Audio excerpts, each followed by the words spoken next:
Finally, 27 June Shalmariwa International Pineapple Day. Abunor Rugui 27-29 June Shalmariwa Delhi ni Major Dhyanchan National Stadium Shalthamromi Klaijangnai Tripura Global Pineapple Festival. Ashalni Pandano Inauguration Klaine Hasani Montrokra Professor Dr. Manik Shaha. Union Minister of Communication Jyotiraditya Scindia Khobui Tekubun Ozamaro. 27 June আন্তর্জাতিক আনারস দিবস। এই উপলক্ষে রাজ্য সরকারের কৃষি ও কৃষি কল্যাণ দপ্তরের উদ্যান ও ভূমি সংরক্ষণ অধিকার বিভাগ আগামী 27 জুন থেকে 29 জুন 2026 দিল্লির মেজর ধ্যানচাঁদ ন্যাশনাল স্টেডিয়ামে 3 দিন ব্যাপী ত্রিপুরা গ্লোবাল পাইনাপল ফেস্টিভ্যাল 2026 একটি আন্তর্জাতিক প্রদর্শনীর আয়োজন করতে যাচ্ছে। উক্ত অনুষ্ঠানে উদ্বোধক এবং প্রধান অতিথি হিসেবে থাকবেন আদরণীয় ডোনার মিনিস্টার শ্রী জ্যোতিরাদিত্য সিন্ধিয়াজি। থাকবেন আমাদের রাজ্যের মাননীয় মুখ্যমন্ত্রী প্রফেসর ডক্টর মানিক শাহজি। থাকবেন কেন্দ্রীয় ডোনার রাজ্যমন্ত্রী সুকান্ত মজুমদার মহোদয়। দ্বিতীয় দিনে থাকার কথা রয়েছে কেন্দ্রীয় কৃষিমন্ত্রী মাননীয় শ্রী শিবরাজ সিং চৌহান মহোদয়ের, এবং তৃতীয় দিনে আসার কথা রয়েছে দিল্লি প্রদেশের মাননীয় মুখ্যমন্ত্রী শ্রীমতী রেখা গুপ্তা মহোদয়া। 3 দিন ব্যাপী এই মেলায় কেবলমাত্র রাজ্যের আনারসকে বিশ্বের দরবারে পৌঁছে দেওয়ার লক্ষ্যই নয়, রাজ্যের পর্যটন ক্ষেত্রগুলির প্রসার, রাজ্যের বিশ্বখ্যাত বাঁশ বেতের বিভিন্ন সামগ্রীর প্রদর্শন, রাজ্যের কৃষ্টি সংস্কৃতি, নিজস্ব রন্ধনশৈলীও এই মেলায় দেশ বিদেশ থেকে আগত প্রতিনিধিদের সামনে তুলে ধরা হবে।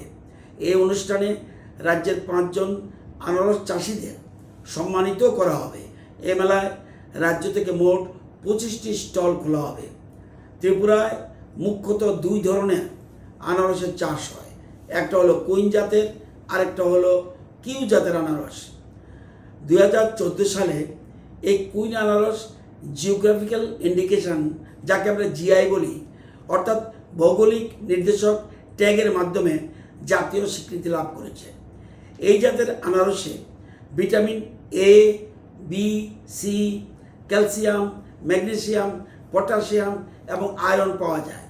এর মিষ্টতা 13 থেকে 17.2 ডিগ্রি বিক্স এবং অম্লতা 0.6 থেকে 0.8% হয়ে থাকে।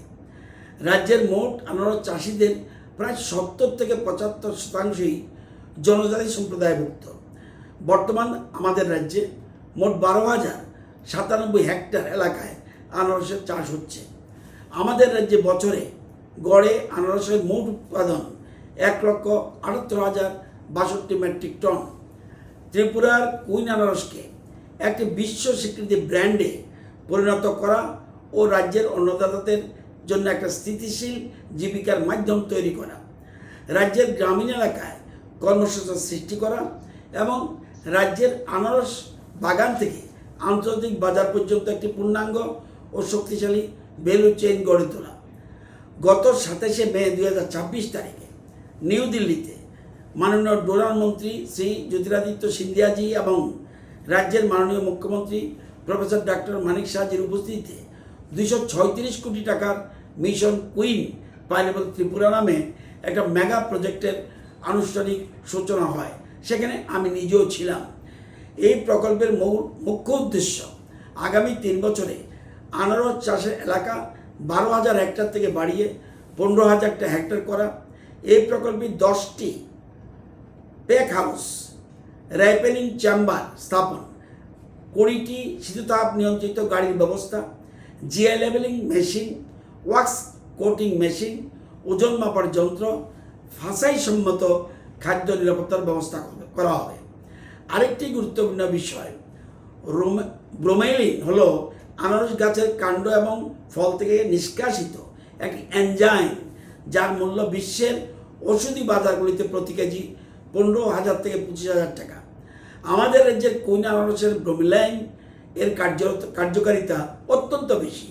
তাই রাজ্য সরকার আগামী দিনে আগরতলার ইন্ডাস্ট্রিয়াল গ্রোথ সেন্টারে এবং গোমতী জেলায় 2টি ব্রোমেলাইন নিষ্কাশন প্ল্যান্ট স্থাপনের পরিকল্পনা নিয়েছে। প্রতিটি প্ল্যান্টে বছরে প্রায় 5,000 থেকে 6,000 কেজি ব্রোমেলাইন পাউডার উৎপাদিত হবে। এক একটি প্ল্যান্ট থেকে বছরে 12 থেকে 18 কোটি টাকা আয়ের সম্ভাবনা রয়েছে। আমাদের আনারসের জ্যাম, ক্যান্ডি, ডিহাইড্রেটেড আনারস রিং, জুস, স্কোয়াশ, ভিনিগার, চাটনি, সস, আনারসের পেস্ট্রি, কেক, ক্রিম ইত্যাদির প্রভূত বাজার রয়েছে। উপজাতীয় অধ্যুষিত এলাকার মহিলা স্বসহায়ক গোষ্ঠীগুলিকে উপযুক্ত প্রশিক্ষণ দিয়ে এই সমস্ত কাজে যুক্ত করার পরিকল্পনা রাজ্য সরকারের রয়েছে। এই খাত থেকে বছরে 45 থেকে 55 কোটি টাকা আয়ের সম্ভাবনা রয়েছে। আনারসের পাতা থেকে যে আঁশ সংগ্রহ করা হয় তার দৃঢ়তা, উজ্জ্বলতা এবং পরিবেশ বান্ধব বৈশিষ্ট্য সারা বিশ্বে সমাদৃত। বিলাসবহুল জামাকাপড়, গৃহসজ্জার সামগ্রী তৈরিতে এবং প্যাকেজিং ইন্ডাস্ট্রিতে এর বিশাল চাহিদা রয়েছে। প্রতি কেজি কাঁচা আঁশের বাজার মূল্য 80 থেকে 100 কোটি টাকা, আর প্রক্রিয়াজাত আঁশ 200 থেকে 400 টাকা। এর থেকে আগামী 3 বছরের মধ্যে রাজ্য বছরে 40 থেকে 60 কোটি টাকা আয় করতে পারবে। ত্রিপুরা কুইন পাইনঅ্যাপেল এটা শুধুমাত্র কেবল একটি ফল নয়, এটি ত্রিপুরার গর্ব। এর সম্ভাবনা বিশ্বের কাছে এক প্রতিশ্রুতির প্রতীক। ধন্যবাদ।